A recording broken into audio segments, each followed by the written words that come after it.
welcome back, dear listener, to Poems and Potions. Today, we are going to finish our interview with A.D. Dietrich. So, without further ado, let's jump right in, exactly where we left off last time.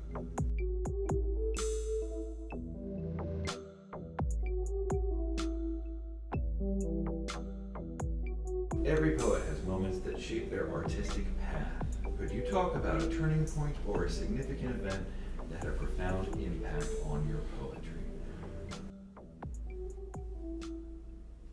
Yeah, okay, no, that's fair. And that actually is fair because I feel like there's really been, the poet I am now is very different from the poet I was when I was 21, 22, 26. And a lot of that has to do with the codependent stuff. A lot of that has to do with finally dealing with that stuff. And I think one of the main reasons I stopped performing when I was young was because I ended up having such an unhealthy relationship with the audience. And found myself. All right, I'll tell you a story. It's only because it's the typical story. I went to the Green Mill one time, and I got kind of this reputation as he's the guy. He shows up and he writes a poem at the bar, and that was what I would do every time. And mostly because I was lazy and probably drinking too much, but it was it was my shtick. And near the end of the time that I stopped reading, I lost my show. I had a show at the Bop Shop, and I lost it, or as the old Bob Goldthwait joke says, "Oh, I don't know where it is. It's just I went there one time and someone else was doing it." I didn't have a show at the Bop Shop anymore, and I was just trying to figure out, like, who am I as a poet, and what am I doing, and what does this mean? And I wrote this poem at the bar, and I had been watching a movie that I really liked that took place in Hell's Kitchen, New York. Well, in Hell's Kitchen, there's the Chelsea Piers are right there. So half the movie is shot at Chelsea Piers. And I'm trying to write a poem about me, but I'm writing about the piers.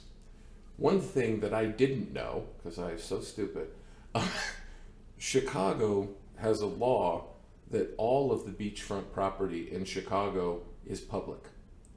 The entire lakefront from the north side to the south side is public beach.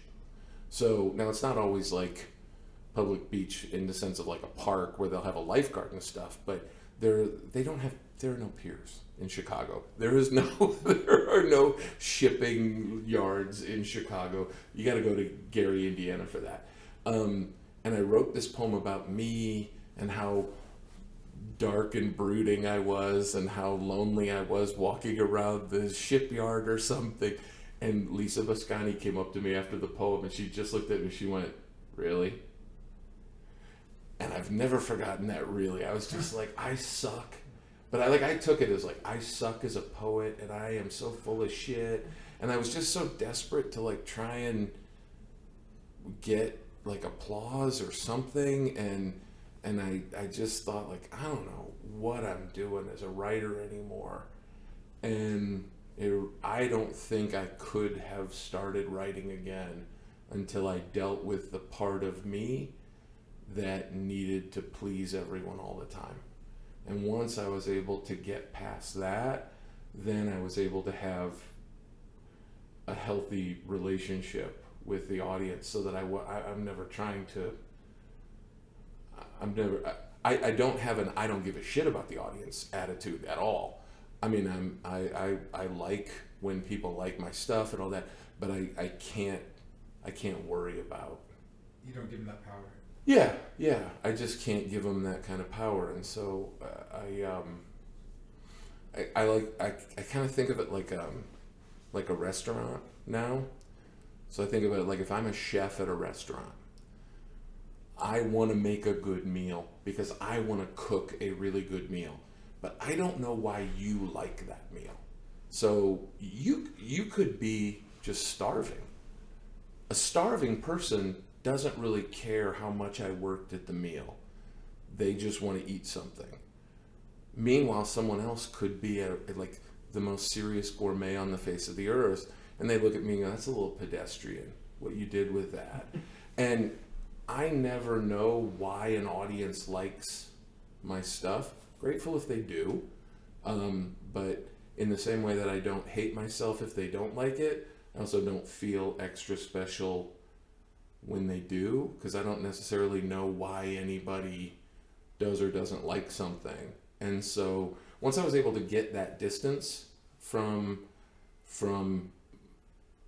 my own validation from the audience, then it became much easier to write. Then it's just about me trying to write things that I'm really comfortable with and write things to my own kind of standards,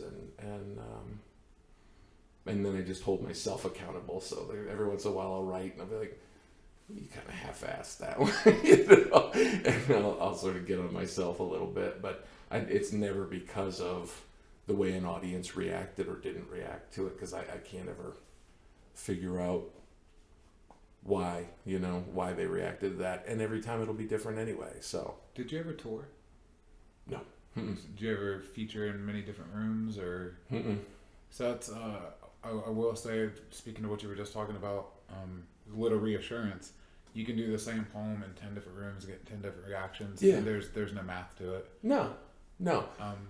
And I've done you know this, but just to reassure you. Yeah, no, and I find that with music, some nights you play and the people really love it and they're up and dancing, and some nights you play and they're sitting in their chair and you don't know how it is, and if you can't get past that, you're gonna have a really hard time. And so I'm just fortunate. I mean, just getting older, so I don't think I would have even picked up a pen. I don't think I ever would have thought to write again if I hadn't been working on that part. So the turn for me was about fixing the part of me that really needed validation from other people and from an audience. So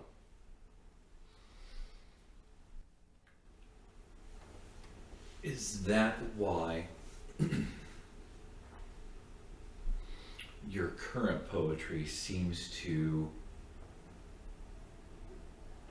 or at least the stuff that I've heard and that has hit me emotionally, seems to include a lot of validation for the listener?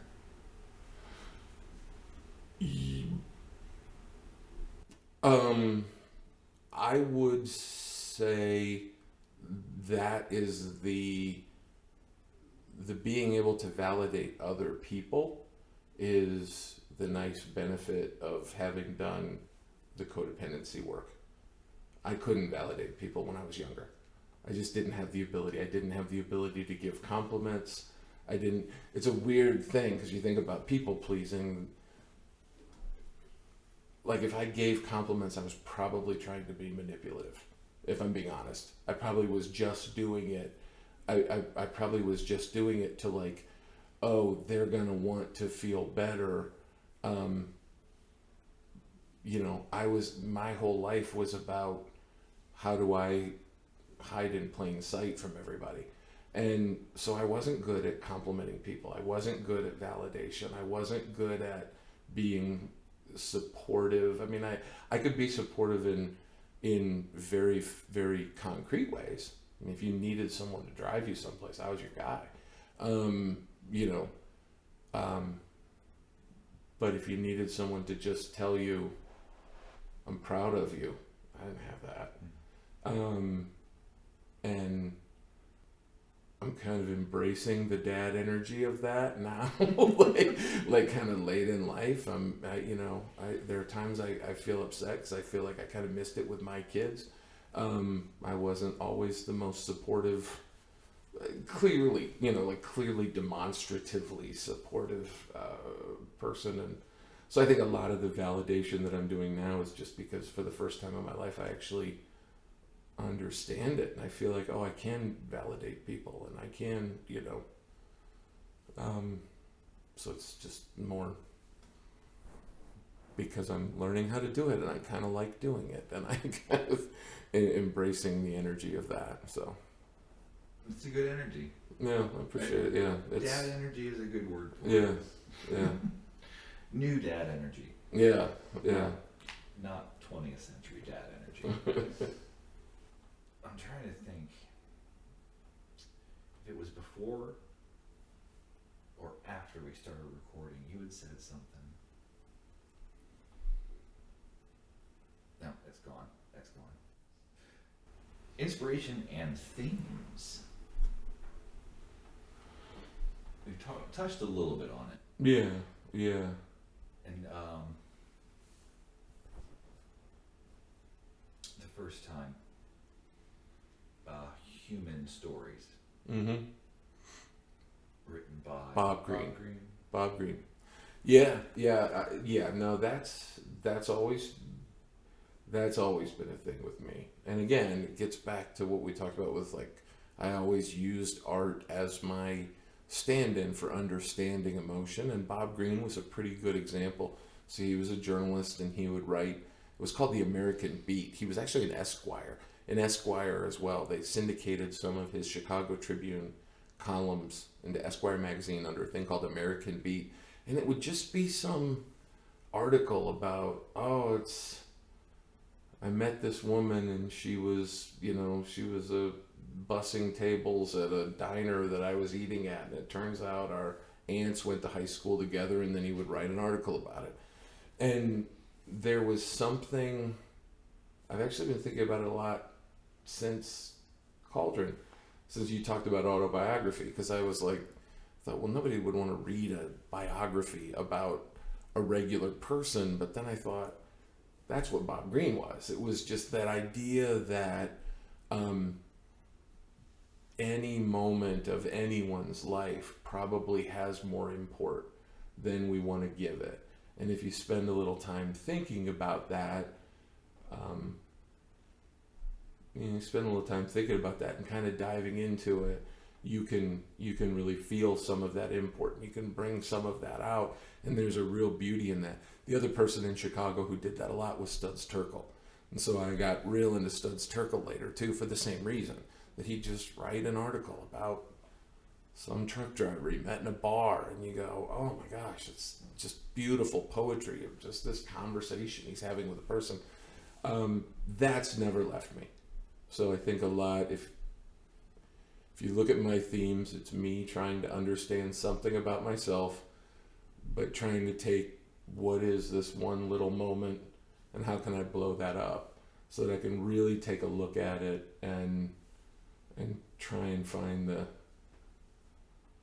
maybe the import of it, or the why does this moment feel important to me?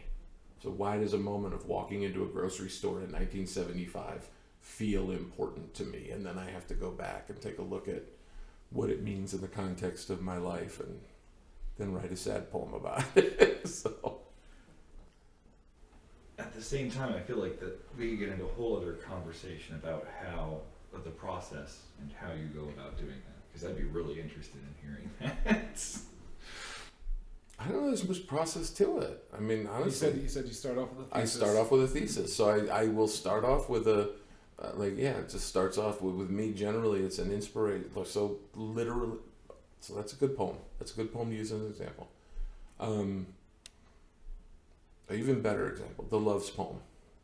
Yeah. It's a Loves poem. I had a moment where I was like, I knew I had to think about, like, why do I keep doing this weird behavior?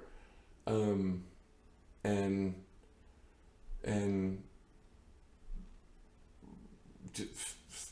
I guess I should give context. When I would get really depressed, I would drive to my grandparents' hometown, and I would sit in the parking lot of the Loves truck stop, which is right near the cemetery where they're buried, and from there I can see the water tower that was behind their house. And that's how I would deal with overwhelming or concerning depression, was I would just spend my nights. And I got to know the guy who worked at Love's. At one point I was going frequently enough that the guy in the midnight shift. And I just had a moment where I'm like, look, why am I doing this? Like, why am I doing this? And I had to really think through, like, what is this all about? And what is it? You know, what am I connecting with my grandparents here? Because my grandparents and I were very close, and yeah, they're gone 25 years. I miss them every day, but yeah. And so the thesis was, and that was really the thesis. Is like, what is it about just being in the proximity of the safest place I ever remembered that makes me feel safe?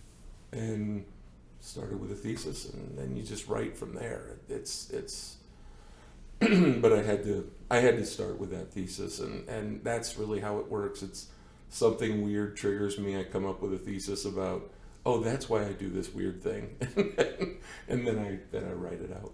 So there's not really a complicated process to it. So I like it though. It's a different way of looking at it. He says it's not that complicated, and I'm like, says the genius. no, I don't mean. I mean, like, there's not that many steps to it. You know, it's like I guess it's not. It's complicated to figure out why do I do these crazy things,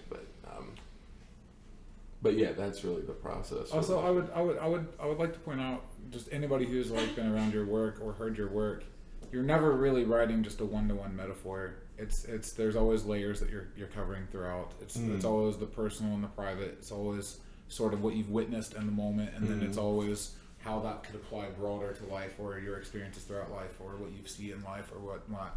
It's never a one-to-one metaphor. I would just like to point that out. Yeah. No, and I think that's true. We took a workshop with Meg Falley, the poet. Meg, Meg's an amazing poet, and she runs workshops every once in a while. And we took a workshop with her, and she described, and it was foundational for me to understanding a lot about poetry. She described each poem. She used a Christmas tree metaphor, but the metaphor was that every poem is like a Christmas tree. So there's tree, which is, this is the story, this is the narrative, these are the facts, this is the thesis, this is what you're trying to communicate. And then there's the tinsel. And so the tinsel is how we decide to use language, what words we decide to use, how you're going to use your line breaks, all the things that make a poem, and really make the language do some of the lifting. You know, so on the one hand you've got tinsel, on the other hand you've got a tree. Put them together, you have a Christmas tree. And what I was always confused about was, like, I have some friends that would write that are nothing but tinsel, like nothing but tinsel, and I was always like, I'd read their poem and go, I don't know what you're trying to tell me here. I don't know what any of this means, and I don't know what's going on. And I'm much more of a tree poet. In fact, one of the bigger compliments I got during that workshop was they said, "You're so much tree, I thought it was tinsel." And I took that as a real compliment. They said, "Look, you're writing facts here, but you're writing facts that are more universal, that everybody can pick up on, because you're writing these kind of." And I think that for me is, and that's just that, trying to get to the root of understanding things through art. I think that's where all that comes from. It's just that as I'm writing, I'm also thinking about, I'm trying to get this, I'm trying to understand this, but at the same token, I want you to understand what I had to go through to understand this. And so I think a lot of my writing is, as opposed to, I want you to come to the same conclusion.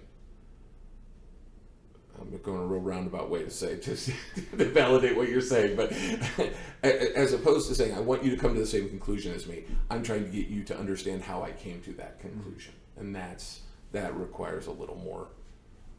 To bring the reader with you, or the audience with you, not just push them there. Yeah. Because you may not agree with the conclusion I came to, and I'm totally fine with that, but I want you to at least understand, here's how I got there. So I think even if someone didn't agree with your conclusion, you can make the adventure worth it. I keep going back to that Veggie Tales poem in my But I also particularly lean into the absurd.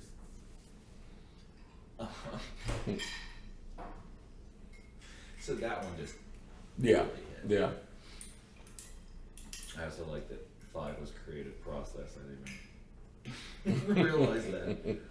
Vulnerability in expression. Deep emotions. How do you approach vulnerability in your work? Is it challenging to share such personal aspects of yourself? I don't know. I kind of feel like. Did we cover that? I think the crux of what he was just saying of how he's exploring how he operates and what it is, like, I think that's the vulnerability is a lot of what you're discovering and trying to figure out, because you never, it seems like you're saying that you just never really had it authentically out here. Oh yeah. I mean, it wasn't like I was. I mean, I didn't know it was there. You didn't recognize it. That's what I'm saying. Like, so it's you can't brandish something you don't recognize. Yeah, that's what I was like. I think my therapist, we talked about it. It's like, a person who's born with no legs doesn't spend their whole life going, oh man, if only I had legs. I never had them. It's not like there was something I lost along the way. It was never something I ever really knew was there, and so. And now you've been infected with feelings. Right. Now I can't get rid of these things, but. Like on a just a brief adventure side note. So in the non-recording, in the great before time, you had mentioned part of your origin story was coming across some books, Sam Shepard book and a Kerouac book. We got that on recording. We did record that one, yeah. So alluding to that, yeah. You and also you alluded to you had went on adventures with your friend and rowdiness and the slime corner at the windmill. There's a lot of outlaw aspect going on at least through the first part of your writing tenure. Where do you see that aspect now? Because I know it didn't go away. No, I mean, yeah.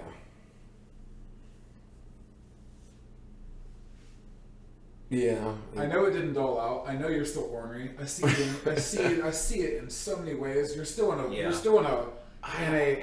juke rock band. Yeah, I wish it was more prevalent, to be honest with you, but yeah, I don't know.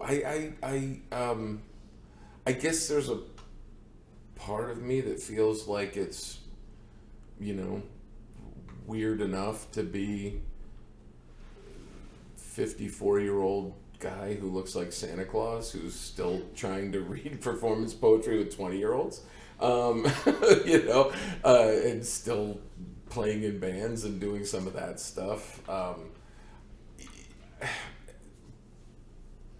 Part of the outlaw thing that I always loved was that it gave me an excuse to fail, and it gave me an excuse to really destroy myself.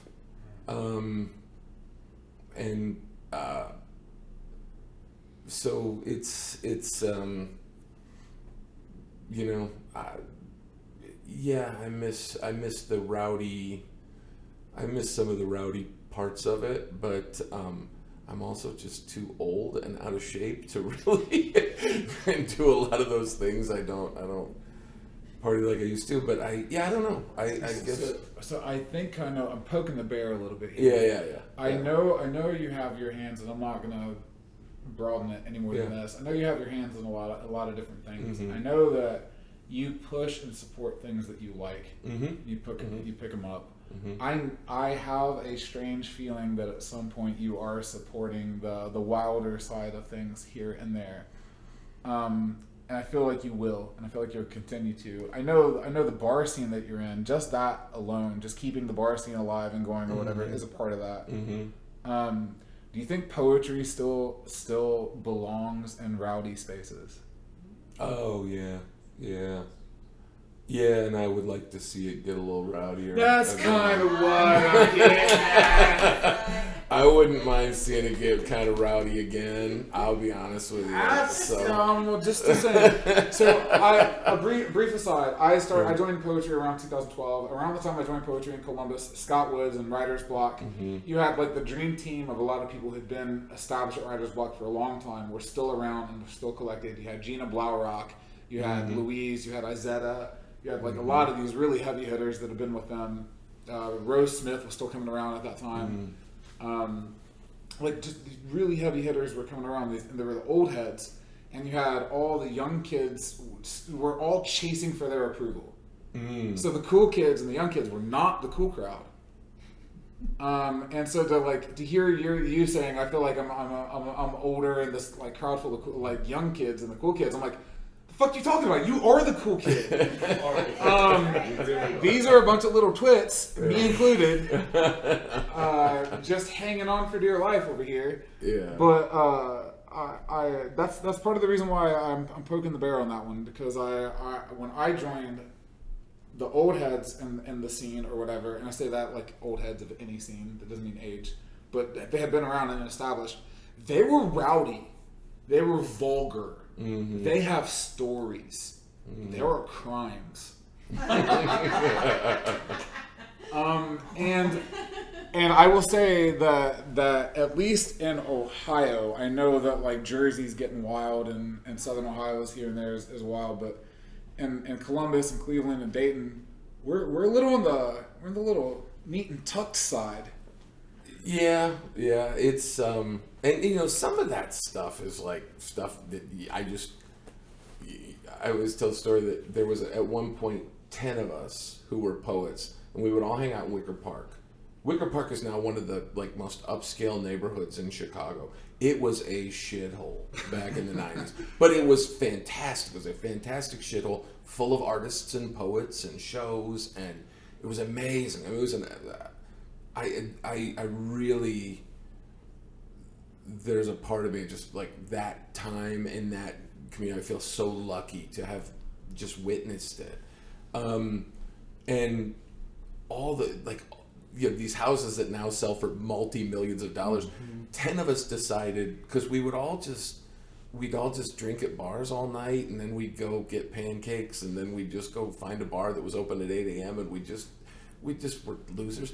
10 of us were like, hey, there's an apartment renting for $125. It's a 1-bedroom, 1-bath apartment. So we're like, if 10 of us chip in, if we each do $12.50, we can get this apartment. And it was the most nasty apartment. One of the guys was not an electrical engineer. He was some kind of engineer. And he figured out here's all we're going to do. We're going to take the empty beer bottles and you put them in the window in a way, fill them with water and put them in the window so that it radiated heat. And like, I mean, it's one of those things that you go like, okay, so I'm sharing an apartment with 10 guys. The bathtub was in the kitchen. So the bathtub was in the kitchen, and it was like an old like bathtub, like almost like a clawfoot, but it was on the ground, but like you pulled the shower curtain all the way around you to take a shower, but there was no shower curtain because someone got drunk and tore it down. So no one could take a shower in there, and there were roaches everywhere. But we would all just flop there because we just like, okay, we've been going at it for like 3 days, and we'd flop there. But we got evicted after a month.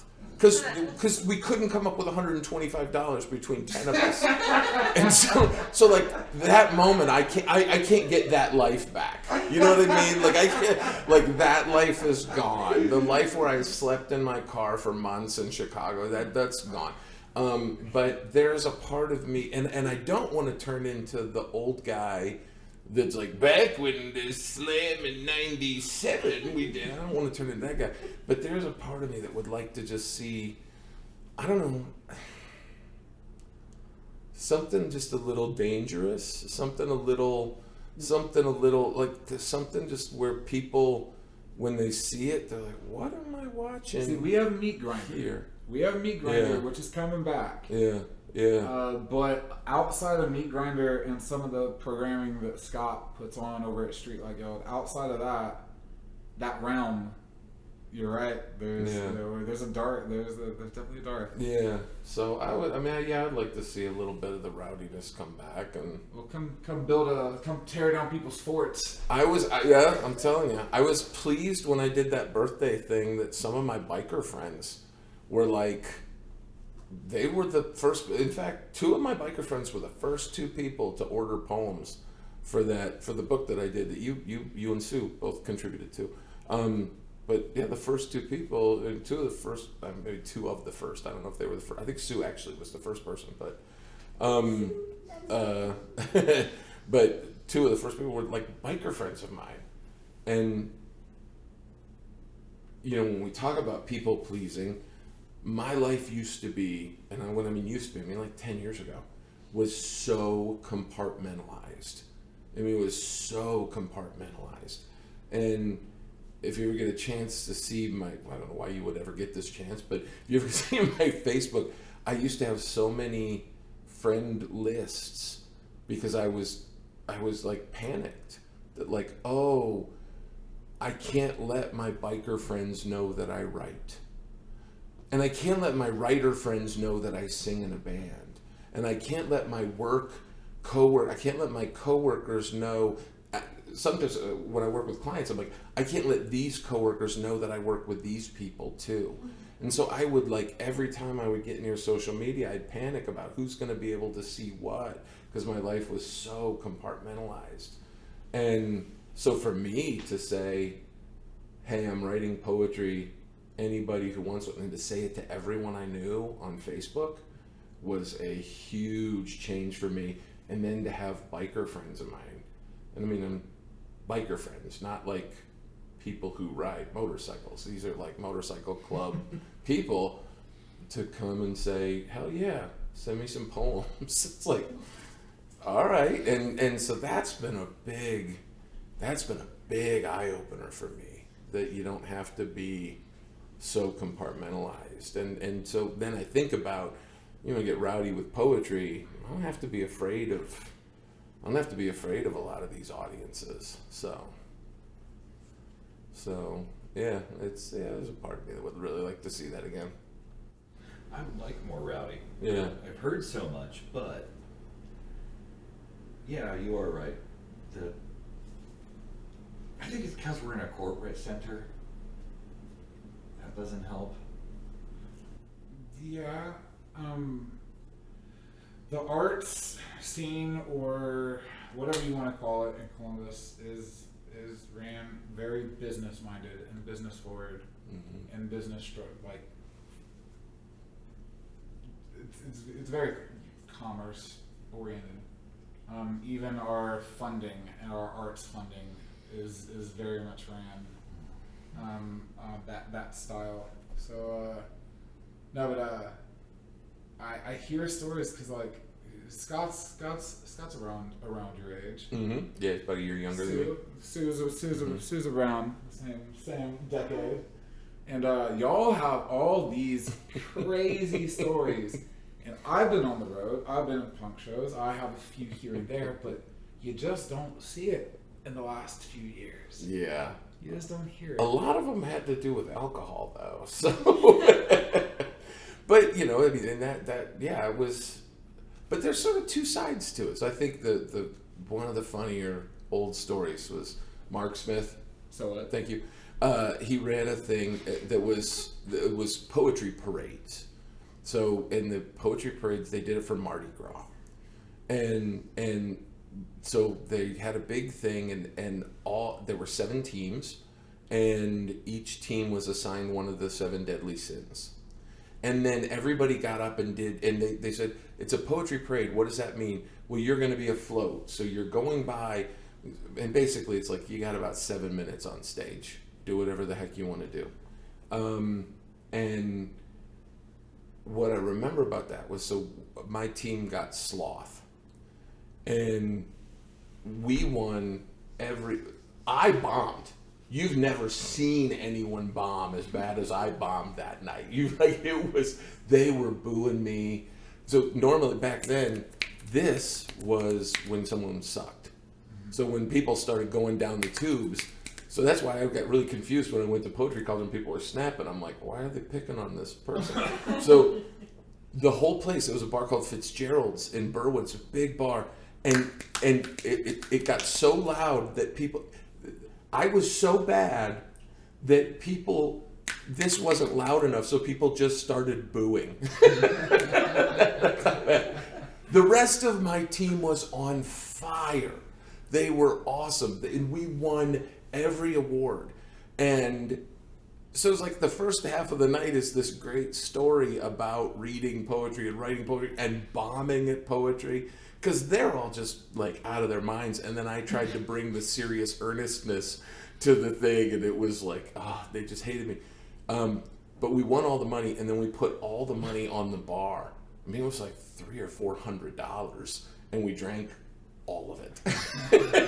And so that whole period, I mean, that's like a legendary story, both from the creative part to the absolute insane debauched part. Well, I'm too old to do the absolute insane debauched part, but I have to remind myself sometimes of just how crazy that art part was that let us win everything. And so it'd be fun to kind of get back to some of that.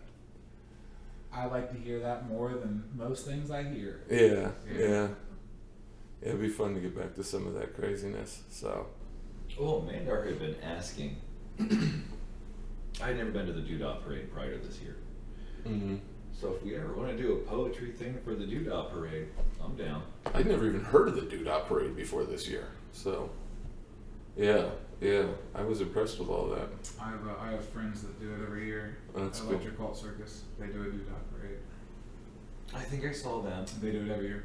And I palled around with Axe during it.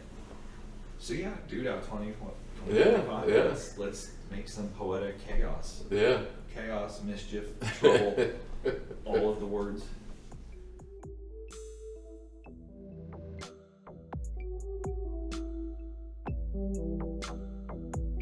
And that is where the interview ends. It's my hope that in the future, we can do another interview with AD, finish up the questions we usually have, and ask more new ones and talk about making poetic chaos. On that note, however, AD has provided us with another poem that talks about chaos and some more important things. Enjoy.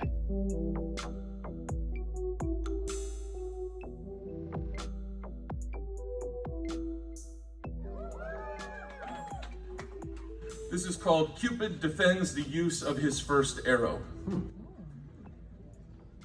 First off, I'm not a fucking psychopath, mother. Let's get that straight. The goddess of love wouldn't need me to focus her efforts if you had treated your one charge with more dignity than a cluttered spice drawer. Emotions hidden behind scattered behaviors, a loosened lid spilling out random beliefs, the pungency of compulsive thoughts spoiling everything. This love that you created is too overwhelming. They mistake confusion for depth, and they have forsaken enrichment altogether. They don't even know how to connect with each other anymore. Yes, okay, genitals, congratulations. But we're talking about falling in love, mother, not just the crush of desire. These creatures are too simple to recognize a divine pattern of immortality. Love yourself, stay alive, fornicate, propagate. They love the desires that motivate them. They love sunsets and the gods and a melody, and their eyes roll back and their shoulders rise when the wine is fragrant and the food is right, but they can't seem to love each other, at least not for very long, and not well. So it has to be an arrow, mother. We can't logic the love into these creatures. You've wired these animals for survival. They recoil from every scrape of a thorn. Every unconsidered wound caused by one puts them on guard against everyone else forever, and they will carry that shit to their graves. Love has to arrive in an unguarded second, too swift to shield against, too sharply for their nerves to parry, too deeply to measure it against similar wounds. Love has to be plunged into them before they have the chance to think their way out of it. Yes, similar to the genitals thing. That's hilarious. Again, congratulations. This is different because when they look down and realize that they've been wounded, they'll know they're loved by the hand that arrives to stop the bleeding, to wipe their nervous brow, and be the patience that assures them the bleeding will someday stop under their hand. Love will be the embrace that begs to take some of that pain away. And if I shoot them both, they will tend to each other as if each has forgotten their own wound. That's why it has to be an arrow, Mother. Yes, of course, it's not foolproof. They're wild animals. They'll continue to fight against love with a life's worth of tread-worn habits, false convictions, and fears. Some will pull the arrow from their own flesh and wield it as their own weapon. But if they stand a chance, any chance, at happiness, it has to start with that willingness to be cared for. The genesis of love has to begin with the vulnerable flesh, with a pinch of pain and a bit of fear. But I assure you, love will be worth it.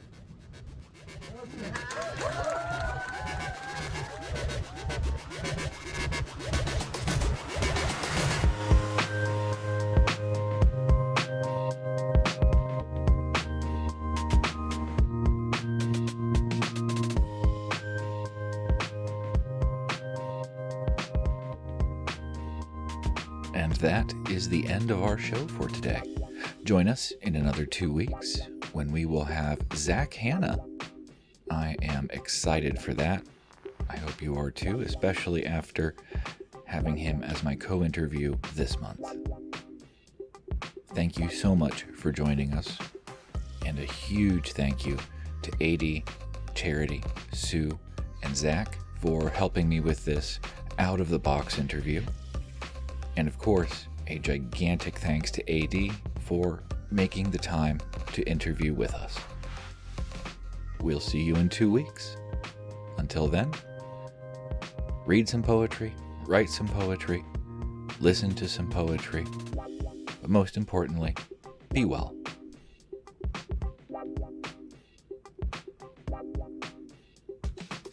Poems and Potions is produced by Mandar Kath, Marquita Byers, and R. Taryn Lear.